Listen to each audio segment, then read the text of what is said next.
Senhores telespectadores, depois da manhã é feriado. É feriado e é um dia de festa para todos os portugueses. Porquê? Porque é o dia em que se comemora o 1º de dezembro de 1640, em que em Lisboa houve um golpe de Estado que restituiu a Portugal uma dinastia portuguesa. É claro, temos que pensar as coisas prudentemente, dizer recuperamos a independência. Isso não é bem verdade. Portugal, de certo modo, já era um país independente. Tínhamos direito a ter fronteira própria, a ter língua própria, a ter moeda própria, a ter um exército próprio, a que as províncias ultramarinas tivessem só governadores portugueses. O rei, a cabeça do rei, é que era Filipe II. Filipe II, que era neto do rei Dom Manuel. Houve vários pretendentes, todos eles netos de Dom Manuel, mas entendeu-se em 1580 que aquele era o que tinha mais direitos.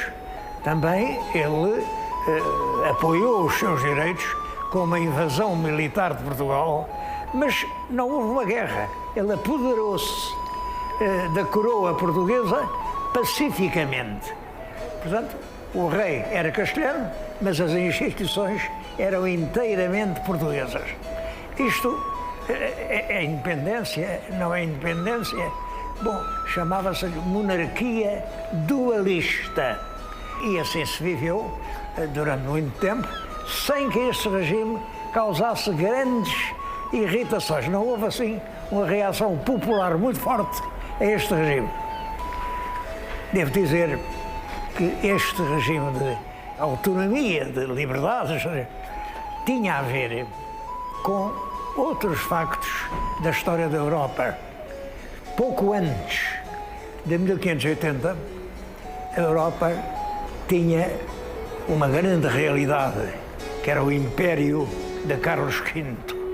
Carlos V, que é uma grande figura, tentou unificar a Europa, lutou contra a Casa da França, lutou na Itália, lutou nos Países Baixos, lutou na Alemanha, para conseguir fazer um império que abrangesse a Europa. Não conseguiu. Não conseguiu e acabou por abdicar, dizer ele próprio, isto não é possível, eu não posso fazer isto. E meteu-se num convento, porque entendia ele que cada região tem que ter o seu governo, as suas instituições próprias, cada terra com seu uso, cada roca com seu fuso. Não há dúvida nenhuma de que o caminho centralizador que ele tinha tentado seguir não estava certo. E então entrou-se por outro caminho, um caminho francamente descentralizador.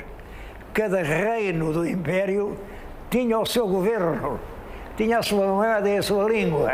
Bom, este regime descentralizador funcionou bem durante as décadas de 1580, 90, 600, 610, mas o tempo desgasta tudo. E a certa altura, esse regime descentralizador enfraquecia a Espanha, não há dúvida nenhuma. Agora, o chefe do governo é o Conde Duque de Olivares. Ele era Conde de Olivares, mais tarde foi promovido a Duque e chamam-lhe o Conde Duque. O Conde Duque de Olivares entendia exatamente o contrário. Entendia que é impossível governar com muitas leis, com muitas instituições, independentes umas das outras. Não, era preciso haver um rei, uma lei, uma moeda, só. E faz um grande movimento centralizador. É contra esse movimento centralizador que se dá em 1638 a revolta da Catalunha. A Catalunha era um dos reinos que faziam parte do Império do Carlos V. E era um reino extremamente ativo, criador. Os revoltaram-se com o apoio francês. E isto criou grandes dificuldades a Madrid. Como é que iam agora subjugar a revolta de um país com uma grande população, gente muito ativa? Bom, o Olivares aí comete um erro. Deu ordem para que em Portugal se levantasse um exército de 7.000 homens para ir combater na Catalunha, para ir reduzir os catalães ao seu estado de súbditos do rei de Espanha. Bem, reparem, 7.000 homens,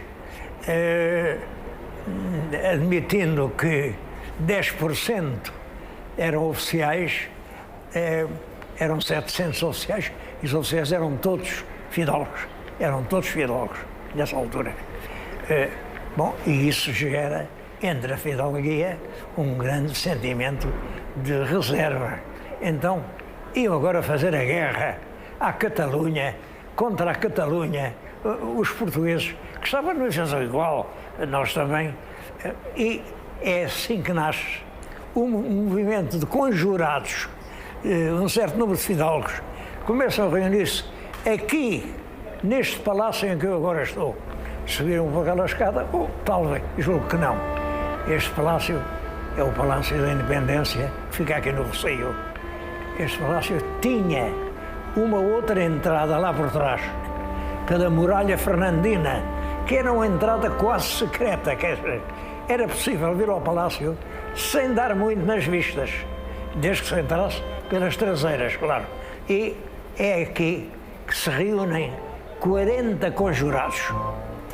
Eu chamo a atenção para este número de 40. É pouco, 40 conjurados numa cidade onde havia mais de 400 fidalgos. O número de nobres que adere à ideia de uma revolta é pequeno. Bom, e isso compreende-se. Uma revolta contra o poder castelhano parecia uma insensatez. Era realmente uma luta bastante desigual. Como é que a gente ia resistir às forças do mais forte exército europeu, que era então o espanhol?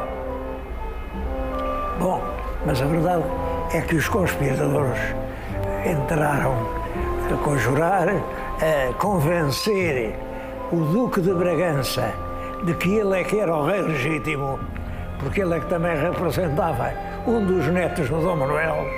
E aqui diz, ele dizia que não queria, era um fidalgo leal ao seu rei, não aceitava, e que os conspiradores insistiam, sim, porque se não fazemos uma república de fidalgos, ou vamos arranjar outro rei, o seu irmão Dom Duarte, que estava nessa altura na Alemanha. E muito rogado, o Duque de Bragança acabou por aceitar.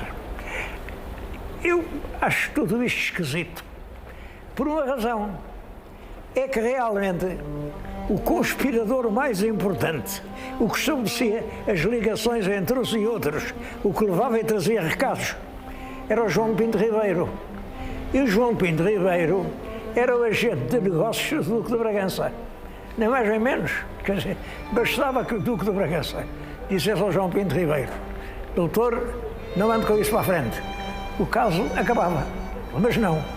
A verdade é que o Duque acabou por dizer que sim, e é assim que se dá o golpe de 1º de dezembro de 1640.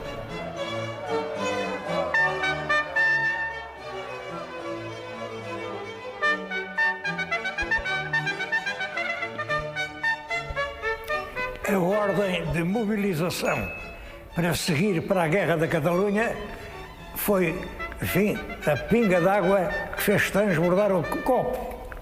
Aparece então uma figura muito ativa, eu já falei nele, João Pinto Ribeiro, formado em Coimbra, e procurador do Duque de Bragança. É curioso que o procurador do Duque é a pessoa que está dentro dos seus segredos, dentro de tudo. Pois bem, é o procurador do Duque quem é o mais ativo dos conspiradores. Ativo prudente, inteligente, ele procura só fidalgos em quem já tem plena confiança. Era indispensável que o projeto não conste. Se constar, é claro, fica gorado. Portanto, é só fidalgos em quem tenha plena confiança que ele comunica o projeto e que ele alicia. Desses fidalgos eu quero falar de um, o mais velho deles todos, Dom Miguel de Almeida, que já tem nessa altura 80 anos. Tem 80 anos, mas quando lhe fala a revolta, sim senhor, vai buscar a sua espada e é o primeiro a entrar de roldão no Palácio do Governo. O Palácio do Governo era no Terreiro do Paço, aqueles edifícios ainda não existiam. O Paço era aquela ala do lado direito de Castelo para o Tejo. Era mais ou menos aí, porque não era a ala completa, era uma parte dela. Entram de roldão pela escada acima, com este octogenário à frente. Havia uma guarda, mas eram 9 horas da manhã e acho que a guarda estava a dormir. Só um guarda alemão, eram alemães, tedescos, como se dizia. É que houve aquela restolhada e veio à escada a impedir que subam. É claro, é imediatamente morto com uma lançada, a única vítima. A única vítima não. Há uma outra, mas isso é outra história, é que os conjurados tinham-se comprometido não só a restaurar a independência da monarquia portuguesa, mas também a matar o odioso de Miguel de Vasconcelos. Miguel de Vasconcelos não era fidalgo. Miguel de Vasconcelos era um homem lá de cima de Viana do Castelo, bom burocrata, um excelente burocrata, tinha sido escrivão da fazenda, a papelada, as contas e tal, era o que fazia, e depois mostrou-se tão eficaz que os Filipes promoveram a secretário de Estado e ele, plebeu, promovido a secretário de Estado, tratava os fidalgos com uma sobranceria e um desprezo que geraram um sentimento de revolta e de indignação. O objetivo da Revolução era duplo. Primeiro, matar Miguel de Vasconcelos. Segundo, proclamar a independência de Portugal. Bom, e estavam a procurar tudo, a rebuscar, abriram um armário de papelada e lá dentro estava o Miguel de Vasconcelos, coitado, com uma espingarda, mas foi imediatamente varado por vários tiros e depois o cadáver foi atirado para o Terreiro do Paço, onde já havia povo e o povo fez selvagerias. Ele foi arrastado com um cordel, arrastado para as ruas da cidade, até que, já quase desfeito, foi dado a comer aos cães. É a única página menos bonita desse 1º de dezembro. Entretanto, este Dom Miguel de Almeida abria de par em par as janelas do primeiro andar e dizia ao povo: liberdade, liberdade, liberdade para Portugal, vive el rei Dom João IV. E grupos de fidalgos saem do palácio, começam a percorrer as ruas com este grito: liberdade para Portugal, vive el rei Dom João IV. Bom, o povo sai das suas casas e, a essa altura, é uma multidão que em toda a cidade aclama el rei Dom João IV. Todo o povo ansiava realmente pela restauração da independência. Em Lisboa, as coisas não passaram disto. À tarde estavam as lojas abertas, os tribunais deram as suas audiências. A coisa aqui não perturbou a ordem, mas a notícia, com a rapidez de um relâmpago, passou a todo o país e, nos 2 dias seguintes, todas as câmaras do reino aclamaram Dom João IV, rei de Portugal. Dom João IV, que entretanto tinha ficado em Vila Viçosa, só 6 dias depois é que chegou a Lisboa. Porque é prudente, ele não quis estar no golpe propriamente, porque era um risco desnecessário, e iniciou imediatamente uma ação séria, profunda, inteligente para a preparação de uma guerra que ele sabia que era inevitável. Era inevitável. Claro que o rei de Castela, a quem ele tinha jurado obediência, não ia ficar de braços cruzados. Então, o que ele faz é, primeiro, lançar novos impostos. Há um imposto que é a 10ª da guerra, em que cada português é obrigado a participar com 10% dos seus próprios bens num fundo financeiro destinado à guerra.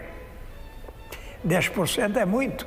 Pois bem, este imposto não desencadeou qualquer reação. Toda a gente foi pagar, de facto, os seus 10%. Com esse dinheiro, mandaram-se reparar as fortalezas da fronteira, que, é claro, ao fim do domínio filipino, estavam muito escalabradas. Não havia razão nenhuma para haver fortalezas. Foram reparadas as fortalezas das Barras da Foz dos Rios, foram instalados quartéis novos, fábricas de armas, cutelarias para dar cavalos para o exército, artilharia, uma arma nova que é criada com um general de artilharia. Quer dizer, o país, enquanto tem paz, prepara-se para aquilo que sabe ser inevitável, uma longa guerra. Essa guerra iria durar quase 30 anos. A guerra da independência vai até 1668, portanto 28 anos. Teve lances favoráveis, lances desfavoráveis, mas as grandes batalhas, Montes Claros, o Amexial, as linhas de Elvas, são ganhas pelos soldados portugueses. Aí o fator mais importante não é a nossa superioridade militar, é a energia feroz com que o povo português se bate. Essa guerra culmina quando o Marquês de Castelo Melhor é apeado do trono e substituído pelo governo do Infante Dom Pedro, e o Infante Dom Pedro apressa-se a fazer as pazes com Castela, e fez bem, porque era impossível manter por mais tempo aquele estado de guerra. Este país, derrancado por tantos anos de domínio estrangeiro, de exploração, não podia aguentar mais tempo uma guerra. Se bem que há indícios de que os comerciantes portugueses, durante o domínio filipino, souberam manter a economia nacional, por exemplo, o tabaco, praticamente o exclusivo do tabaco, que na Europa se fumava, era trazido pelos portugueses. Não eram cigarros, não eram charutos, eram cordas. Ainda hoje, nos mercados da Bahia, se vendem cordas de tabaco. Cordas de tabaco. Era o açúcar, um condimento essencial, e de que o Brasil era o mais importante produtor. Tudo isso, enfim, mantinha a economia em estado de poder pagar os impostos de guerra, enfim, numa situação positiva e combativa que nos valeu, afinal, a vitória.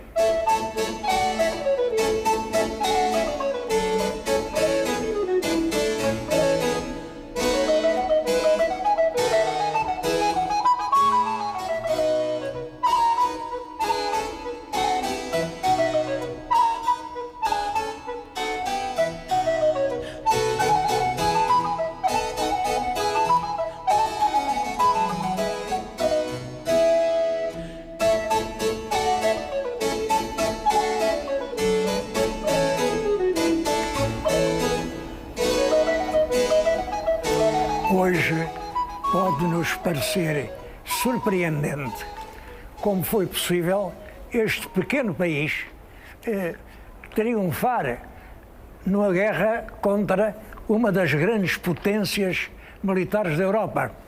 Bom, é claro, para isso concorreram muitos fatores.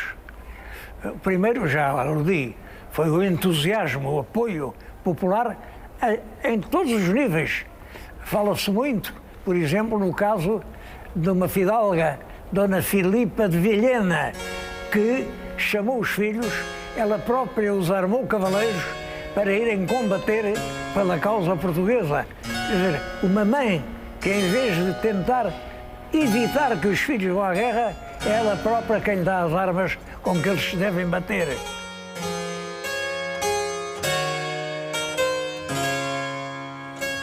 Outro caso de rapazes que eu acho muito impressionante é o dos estudantes portugueses que então estavam na Universidade de Salamanca. A Salamanca tinha um enorme prestígio e, no fundo, toda a gente das beiras ia estudar em Salamanca. Era uma universidade prestigiosíssima. Andavam lá cerca de 400 estudantes portugueses. Pois bem, quando lá chegou a notícia da revolta de Lisboa, os 400, em grupo, em uma coluna cerrada, saíram da cidade e a pé, por aquelas estradas na invernia gelada, vieram até Coimbra, onde formaram um batalhão para se bater pela causa portuguesa. Muitos deles perderam a vida nessa guerra, mas ficou a lição desses rapazes que estavam confortavelmente a estudar no estrangeiro, interromperam os estudos para vir para a guerra.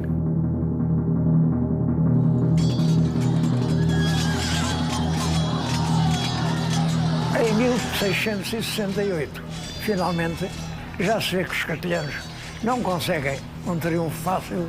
É verdade que eles estavam empenhados em várias guerras e, portanto, nunca puderam mandar para sufocar a revolta portuguesa assim grandes contingentes que abafassem a nossa revolta, não.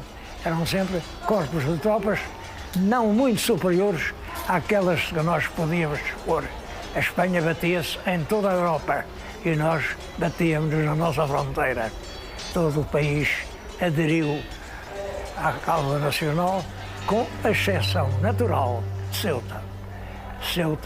Em Ceuta, até a água que se bebia vinha em barris de Espanha. Portanto, eles não podiam de maneira nenhuma deixar de depender da Espanha. É a única cidade que era portuguesa até 1640 e passou a ser espanhola a partir dessa data.